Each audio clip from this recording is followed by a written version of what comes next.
एकदा तुकाराम सुरेश साठी यावेळेला पुन्हा एकदा भिरकावून लावलाय हाही चेंडू जाईल का मैदानाच्या बाहेर. Let's wait for the umpire's decision. आतापर्यंत तरी सुरेश पुन्हा एकदा फुल टॉस पुन्हा एकदा परिणाम तोच होतोय का तर हो पुन्हा एकदा चेंडू जात पाहूया कशा प्रकारे हाताळेल सुरेश. हाफ पिच पद्धतीचा चेंडू भिरकावून लावला मिड विकेटच्या दिशेने. बॉल जातोय मैदानाच्या आतच आहे. तुम्हाला धावा पळून घ्यायच्या. Wait for the umpire's decision करतोय तो पुन्हा एकदा स्वप्नील टू सुरेश. यावेळेला पुन्हा एकदा फुल टॉस चेंडू आणि यावेळेला पोलला लागून बॉल. पहिला चेंडू दिनेश याचा पुन्हा एकदा शॉर्ट पद्धतीचा चेंडू भिरकावून लावलाय आणि मला वाटतं चेंडू जाईल मैदानाच्या बाहेर. सुरेश यांनी पाहूया काय घडतंय पुढील चेंडूवर.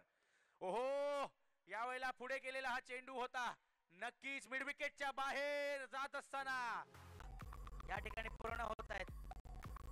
काय आपल्याला पहिल्या मॅच मध्ये पहिली हाफ सेंचुरी पाहायला मिळेल का सुरेश याची.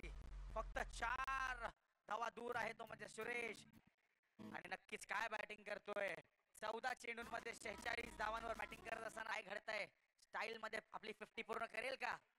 ओहो करतोय की काय पाहूया काय घडतंय या चेंडूवर. बॉल जातोय मैदानाच्या बाहेर. Let's wait for the umpire's decision आणि या येत आहे 4 धावा. सुरेश आपली बॅट वरती करायची आहे. पहिल्याच मॅच मध्ये 15 चेंडूंमध्ये 50 धावा पूर्ण करताना सुरेश एकदा जोरदार टाळ्या होऊ द्या सुरेश साठी. पहिल्याच मॅच मध्ये वॉला बॅटिंग